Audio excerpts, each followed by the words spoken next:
जी बहू। सुमित्रा जी का बेटा था अमित और बहू का नाम था अमृता। सुमित्रा जी की बहू की बातें सुनकर ऐसा लगता था कि जैसे वो बहुत इंटेलिजेंट है, क्योंकि उससे कभी भी कोई भी सवाल पूछो फट से जवाब दे देती थी। अरे भाई, उसके जवाब से तो गूगल भी पीछे रह जाता था। और इसलिए कम से कम सुमित्रा जी के घर में तो किसी को भी गूगल की जरूरत ही नहीं पड़ती थी। जब भी घर में कोई बात चलती, कोई कुछ भी कहता, तो अमृता फट से कह देती, ये तो मेरे साथ भी हुआ था, मुझे इसके बारे में सब मालूम है। एक दिन सुमित्रा जी अमित और अपनी बहू अमृता के साथ अमित के बुआ जी, फूफा जी यानी कि मुकेश और उर्मिला जी के यहाँ पर मिलने के लिए गए। अरे बहुत अच्छा किया अमित बेटा, इतने दिनों के बाद आए हो तुम। हाँ सुमित्रा भाभी, कभी तो आ जाया करिए अपने बच्चों को लेकर। आपकी बहू के आने से तो हमारे घर में भी रौनक आ गई है। वो क्या है ना, अमित ऑफिस के काम में बहुत बिजी रहता है, इसलिए उसे तो वक्त ही नहीं मिल पाता। अच्छा, लगता है नौकरी काफी मुश्किल है अमित की। अरे नहीं नहीं फूफा जी, ऐसी कोई बात नहीं है। आप तो जानते हैं ना प्राइवेट जॉब में कितना काम होता है। अरे कोई समझे ना समझे, मुझे तो पता है प्राइवेट नौकरी में इतना काम करना पड़ता है कि इंसान की आफत आ जाती है। लेकिन बेटा, तुमने तो कभी जॉब की ही नहीं, तुम्हें कैसे पता? अरे जॉब नहीं की तो क्या हुआ मम्मी जी, सब जानती हूँ मैं। सबसे पहले ऑफिस में जाओ, वहाँ पर अपनी एंट्री डालो, उसके बाद दिन भर सिस्टम पर बैठकर काम करो। चारों तरफ कैमरे लगे होते हैं, आप अपनी नजर इधर की उधर नहीं कर सकते। उसके बाद दिन भर बॉस की चिक चिक सुनो, वो अलग से। यही सब होता है, मुझे ना सब पता है। अरे बहू रानी तो काफी इंटेलिजेंट है, हर बात की खबर है इसको। थोड़ी देर बाद, अब देखिए सुमित्रा भाभी, इतने दिनों के बाद आई हैं आप, खाना खाकर ही जाना, ऐसे तो मैं आपको जाने नहीं दूंगी। वैसे बुआ जी, खाने में क्या बनाया है? वो क्या है ना बेटा, आज तुम्हारी बुआ जी की तबीयत थोड़ी ठीक नहीं थी, इसलिए हमने सोचा कि जब तुम लोग यहाँ आ जाओगे तो बाहर से खाना मंगवा लेंगे और साथ में बैठकर खाएंगे। लेकिन बस प्रॉब्लम इतनी सी है कि मुझे बाहर से खाना ऑर्डर करना नहीं आता। सोचा जब अमित आएगा तो उसी को बोल दूंगी। अरे मुझे आता है ना, मैं कर देती हूँ ऑर्डर। बताइए क्या क्या मंगाना है आपको? इटालियन, कॉन्टिनेंटल, इंडियन, पंजाबी, सब पता है मुझे। क्या बात है बहू, क्या घर में भी खाना रोज बाहर से ऑर्डर करती हो? अरे नहीं नहीं नहीं बुआ जी, ऐसी कोई बात नहीं है, बस मुझे ना सब पता है। कोई बात नहीं अमृता, मैं अपने फोन से ऑर्डर कर देता हूँ। अरे क्या बात है, आजकल ऑनलाइन डिलीवरी पर कोई ऑफर नहीं चल रहा है, वरना काफी पैसे बच जाते। कैसी बात करते हैं अमित, मैं कह रही हूँ ना मुझे सब पता है। मुझे एक बहुत अच्छा ऑनलाइन डिलीवरी वाला मालूम है, जहाँ पर 50% ऑफ मिल जाएगा। और आज तो वैसे भी फ्राइडे है ना, फ्राइडे को तो उस पर 50-70% ऑफर मिलता ही मिलता है। अरे क्या बात है, इसके बारे में तो मुझे पता ही नहीं था। अरे बेटा, जिस चीज के बारे में किसी को पता नहीं होता, हमारी बहू को पता होता है। एक काम कर, तू उसी को ऑर्डर करने दे।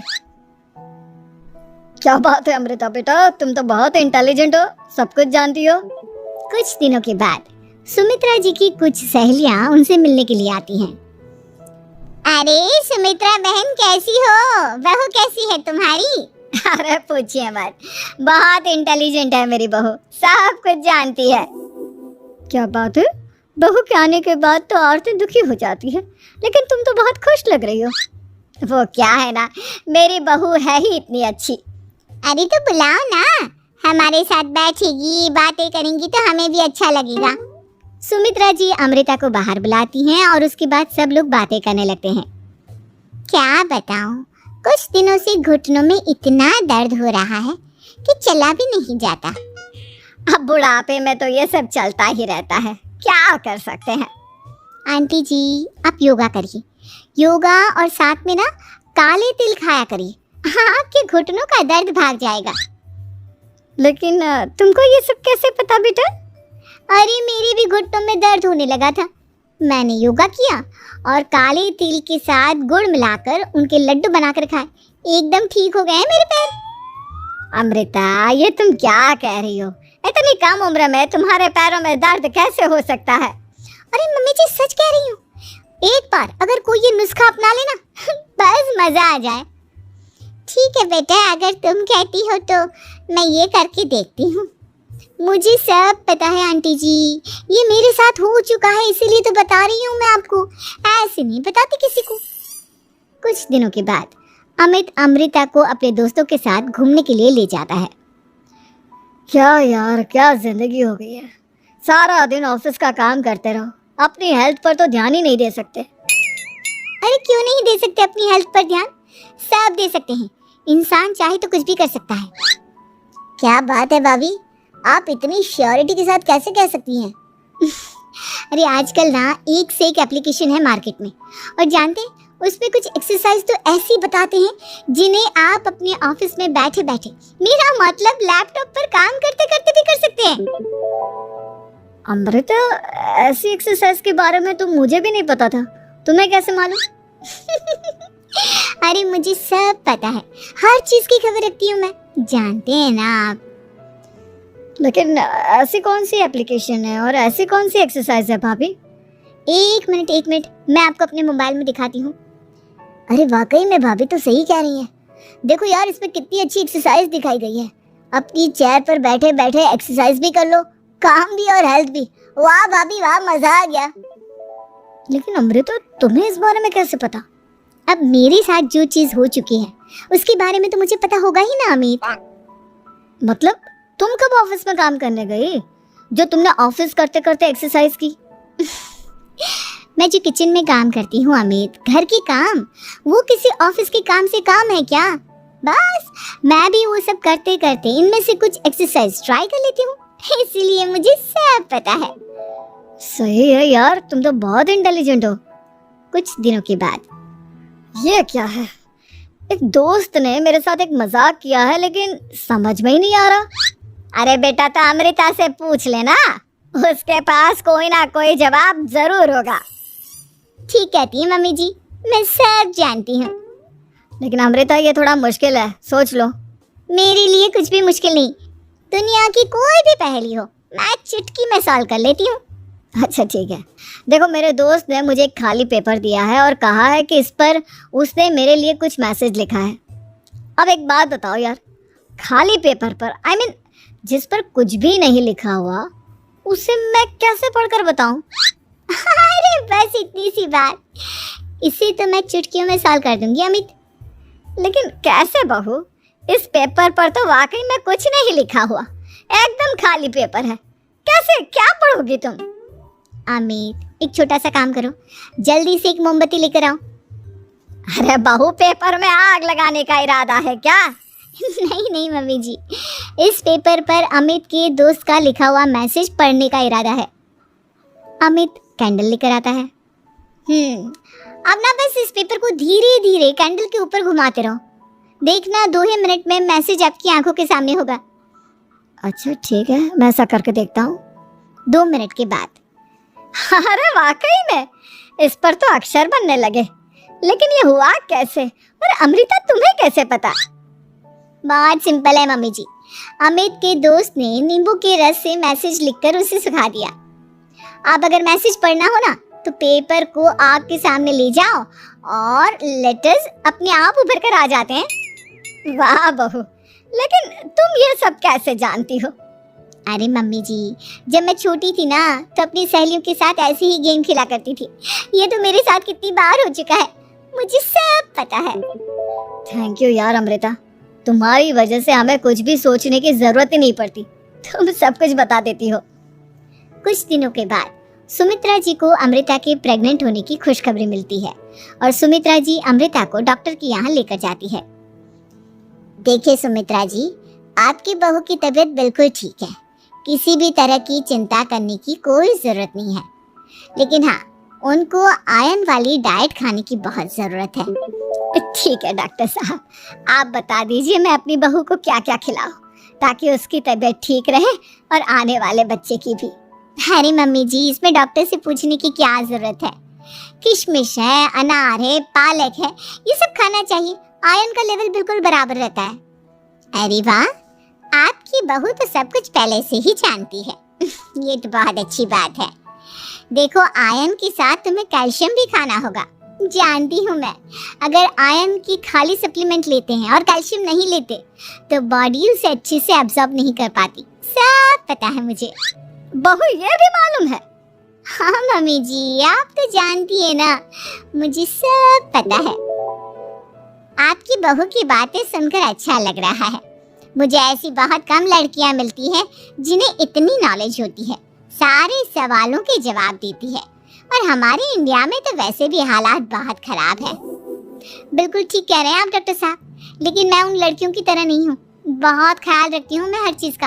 और जानती हैं आप, हमारे घर में तो किसी को किसी चीज़ के बारे में गूगल करने की जरूरत ही नहीं पड़ती। बिल्कुल ठीक कह रही है अमृता। अरे कुछ भी पूछ लो, इसे सब पता होता है। अरे वाह, तुम तो बड़ी कमाल की लड़की हो। चलो ये तो बहुत अच्छी बात है, लेकिन फिर भी डॉक्टर की सलाह पर पूरा ध्यान देना चाहिए। वैसे क्या चाहिए तुम्हें, बेटा या बेटी? अरे डॉक्टर साहब, कुछ भी हो जाए, बस बच्चा अच्छे से हो जाना चाहिए।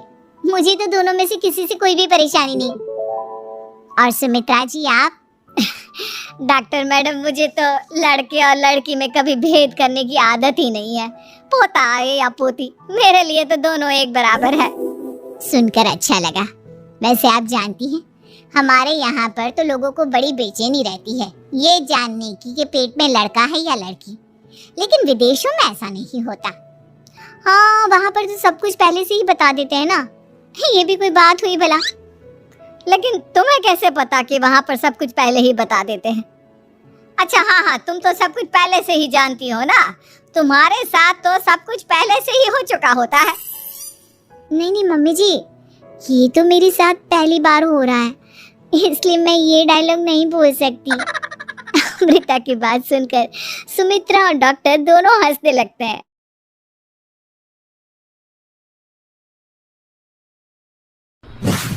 संदीप ने अपनी माँ के कहने पर गांव में शादी कर ली थी। लड़की का नाम था सुनीता। माँ का कहना था एकदम मॉडर्न बहू नहीं होनी चाहिए, लेकिन उन्हें नहीं पता था कि गांव से आने वाली बहू सुंदर सुशील तो होगी और उसको गांव से बाहर भी निकाल लाएंगे, लेकिन उसके अंदर का गांव कैसे बाहर निकलेगा? शादी के कुछ दिन बाद। माँ, टिफिन तो दे दो जरा। बेटा, अब तो स्कूल नहीं ऑफिस जाता है, माँ से नहीं अपनी बीवी से टिफिन मांगा कर। ओके माँ। सुनीता, टिफिन ले आओ। 1 किलो टिफिन, इसके अंदर पिस्ता डाल दिया है। पिस्ता? पिस्ता क्यों? सास जी ने बोला था ना कि आपको पिस्ता बहुत पसंद है। ओहो, मैंने पिस्ता नहीं पास्ता बोला था, पास्ता। पास्ता? कहीं होता है पास्ता? अरे बेटी तू रहने दे, मैं बना दूंगी। अच्छा किया कि पाव भाजी बनाने का नहीं बोला, वरना किसी के पाव बना देती है। सुनीता को बुरा लगता है, लेकिन उसकी नादान हरकतें कम नहीं होती। ऐसे ही एक दिन। अरे तुमने ये क्या लगाया है? अरे आप वो फूस फूस करके लगाते हैं ना, वही। डियो? कहाँ दियो? किसको दियो? अरे वही ना जिससे खुशबू आती है। हाँ, सही पकड़े हैं। अच्छा लेकर तो आना। कौन सा डियो लगाया तुमने? अभी लेकर आते हैं जी। संदीप की बात मानकर सुनीता अंदर से खुशबू वाला फुसफुस लेकर आती है। OMG!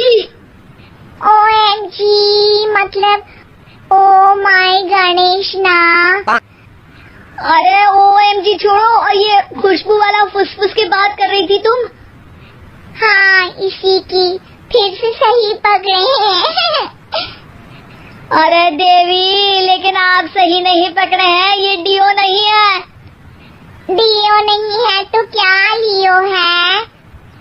अरे ये रूम फ्रेशनर है, जिसको कमरे में छिड़कते हैं, खुद पर नहीं। कोई बात नहीं, माँ कहती थी आत्मा किराएदार है, शरीर एक किराए का कर्म। हम शरीर पे ये डाल लिए तो क्या फर्क पड़ जाएगा? अरे बहू, ओ बहू, मेरे लिए फल तो ले आ, फिर मैं बाजार जाऊंगी। सुनीता अपनी सास के लिए फल लेकर आती है। अरे बेटा, पपीता, तरबूज और सेब फल ऐसे कैसे खा लूं? काट कर तो ले आ। माँ जी, मेरे गांव में तो खेत से उठा के सीधा खा लेते हैं। अरे ये तेरा गांव नहीं है ना। अरे संदीप, तू ही कुछ समझा देना इसको बेटा। मैं कैसे समझाऊं माँ, ये तो माइक्रोवेव को भी भट्टी बोलती है। कल मैंने बोला हाय कैसी हो, तो बोलती है किसी को हाय नहीं लगानी चाहिए। अरे सुनीता, तेरा क्या होगा? अभी तो कैसे बताऊं माँ जी, अभी हम कुछ करेंगे फिर पता चलेगा क्या होगा, लड़का या लड़की। हे भगवान, कहाँ से आ गई है? रामपुर से जी, आप ही तो लेकर आए थे मुझे। आराम, मुझे माफ कर दो। पहले कोई गलती तो करिए जी, आपकी तो सारी गलती माफ कर देंगे हम। हाँ। अरे बहू, मेरी बात सुन। फल यानी कि फ्रूट जब भी लाए ना तो काट कर लाना, ठीक है? जी ठीक है माँ जी, फल यानी फ्रूट यानी काट के लाऊंगी। सुनीता रोज ही कोई ऐसी हरकत कर देती जिसकी वजह से उसे घर में दो बातें सुननी पड़ती। एक दिन, माँ, मेरे बॉस घर पर आने वाले हैं शाम को। उनका बर्थडे है, फैमिली साथ नहीं रहती उनके, तो यही पार्टी कर लेंगे। उनको अच्छा लगा तो शायद मेरा प्रमोशन भी हो जाएगा। मैं ना फ्रूट केक लाकर फ्रिज में रख दूंगी और तेरे साथ आज खाना मैं बनाऊंगी, ताकि जब साहब आए तो खाने में कोई गड़बड़ ना हो।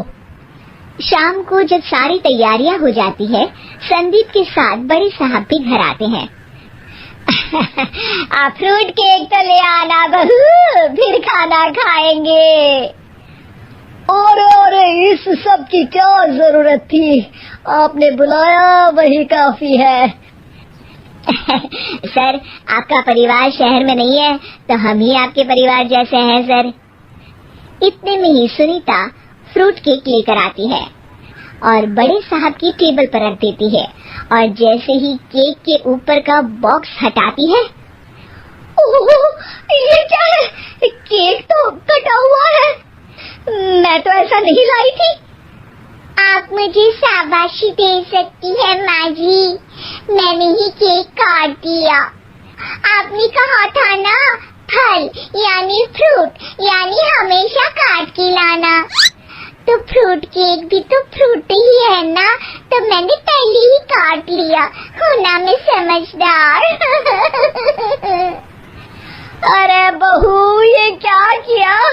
केक हमेशा वही काटता है जिसका जन्मदिन होता है।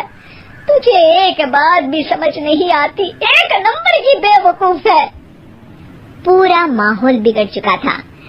संदीप को लगने लगा था कि साहब उसे प्रमोशन तो दूर की बात है, कहीं डिमोशन ना दे दे, लेकिन साहब बीच में ही बोल पड़ते हैं। अरे कोई बात नहीं, ये इनकी बेवकूफी नहीं है, इनका भोलापन है। बेटा, आप कहाँ से हो? रामपुर गांव से। अरे वाह, गांव से? फिर तो आपके गांव में ताजे फल और सब्जियां मिलते होंगे। हाँ, सही पकड़े हैं। हम तो काटते भी नहीं, सीधा खा लेते हैं। मैं ना एक बार तुम्हारे गांव घूमने जरूर चलूंगा। क्यों संदीप, ले चलोगे ना? मुझे गांव घूमना बहुत पसंद है। बस फिर क्या था, संदीप और सास दोनों खुश हो गए, क्योंकि साहब को सुनीता ने गांव की बात करके खुश कर दिया था। अब संदीप का प्रमोशन पक्का था। शिक्षा, कभी भी किसी भी गलती पर घबराना नहीं चाहिए। हो सकता है कि उस गलती की वजह से आगे बड़ा फायदा हो जाए।